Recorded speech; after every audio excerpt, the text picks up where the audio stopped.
Hello everyone, welcome back to our software reengineering course.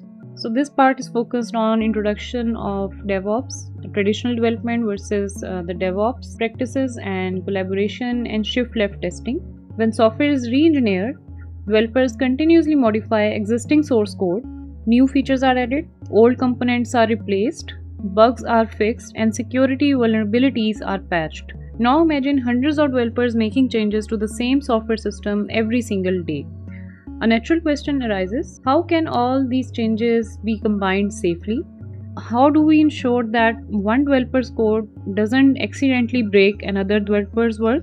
How do companies like Google, Microsoft, Amazon, Netflix, or even smaller software houses release software updates so frequently without manually testing every single change? The answer lies in DevOps practices, continuous integration, continuous delivery, and automation tools such as Jenkins. Today's lecture will connect all these concepts together. We will understand what DevOps actually is, because many beginners mistakenly believe DevOps is just another software tool. It is not. DevOps is actually a complete philosophy of development. Throughout this lecture, I won't simply explain the definitions, so we will try to continuously follow one real-world software project so that every concept becomes intuitive. Imagine that we are part of the software company developing an online food delivery application similar to Food Panda or Uber Eats. By the end of today's lecture, you should not only understand Jenkins but also understand why software companies rely so heavily on automation in modern software engineering. Now, before discussing Jenkins, let's first understand the bigger picture, that is DevOps. Jenkins is actually one tool that supports DevOps practices. If we do not understand DevOps first, Jenkins will simply appear as another automation software. The word DevOps is actually formed by combining two words: development, abbreviated as Dev, and operations, abbreviated as Ops. So DevOps is a culture. It is a way of organizing software development so that everyone involved works together rather than independently. Traditionally, software organizations had two separate teams, the development team and operations team.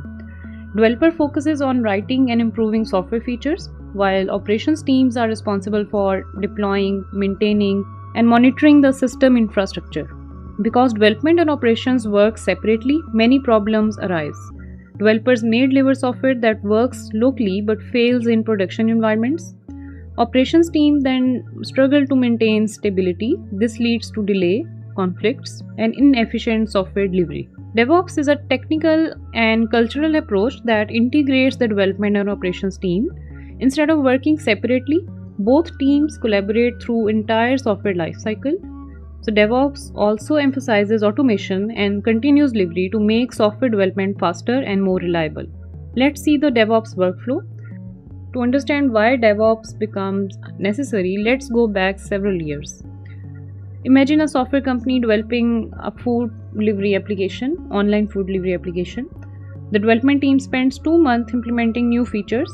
One developer builds login, another implements restaurant search, another develops online payments.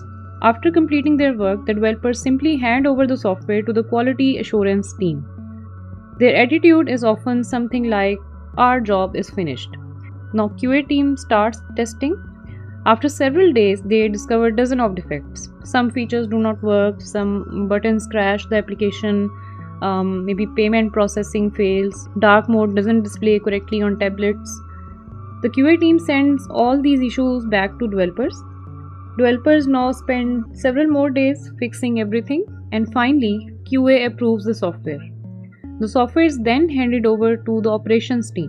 Operations now attempts to deploy the application onto production servers. Suddenly, another problem appears. The application worked perfectly on the developer's laptop, but it now refuses to start on the production server. You have probably heard of the famous phrase, "It works on my machine." This sentence becomes almost symbolic of the traditional software development process. Each department worked independently.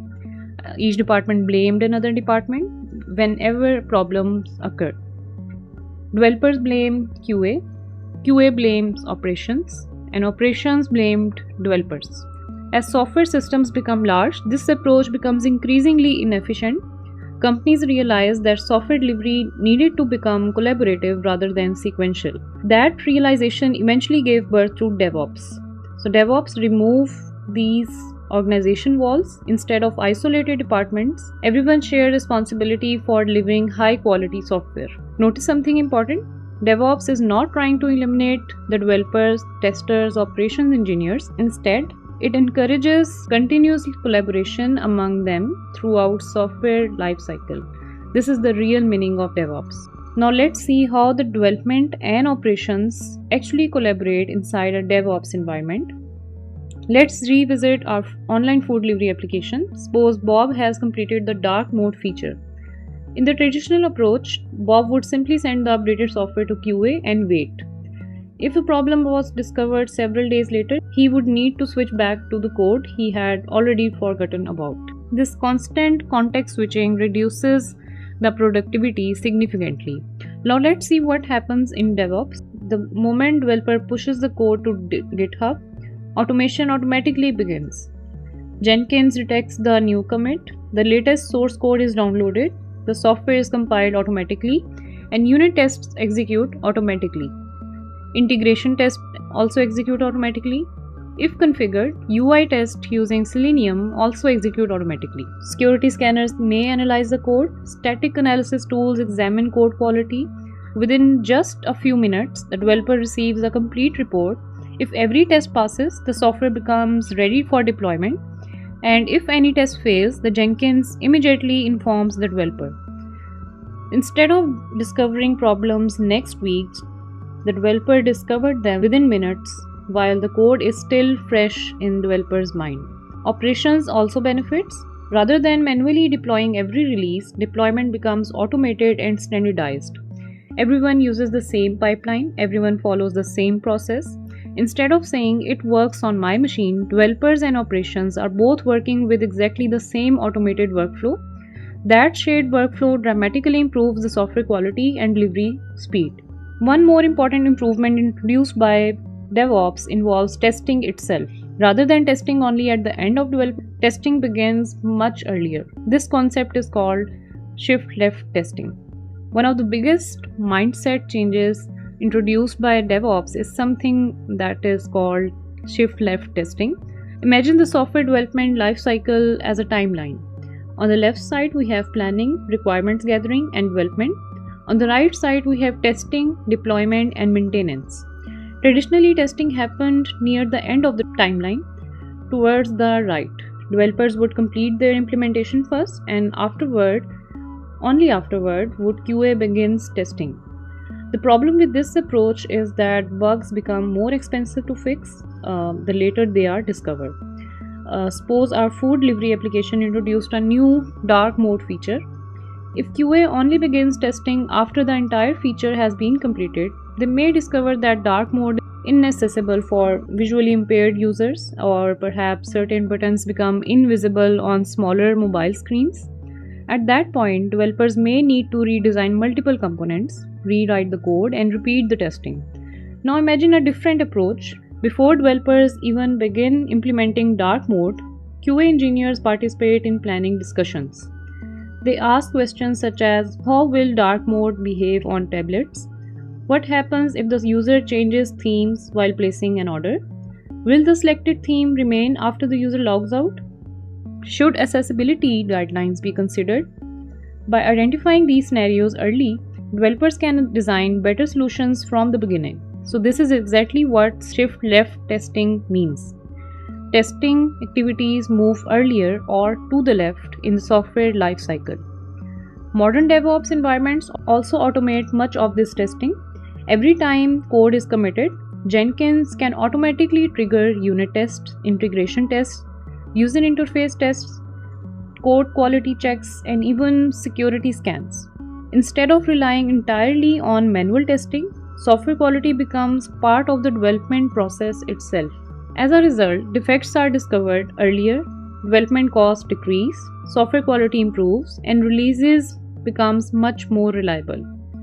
Shift-left testing is therefore not just about testing earlier. It represents a complete change in how development team thinks about the software quality. quality is no longer the sole responsibility of QA, it becomes everyone's responsibility. Now that we have established the foundations of DevOps and understood how collaboration and early testing improves the software quality, we are ready to study one of the Jenkins' most important practices, that is continuous integration or CI. This is where Jenkins begins to play a central role. I'll see you in the next session.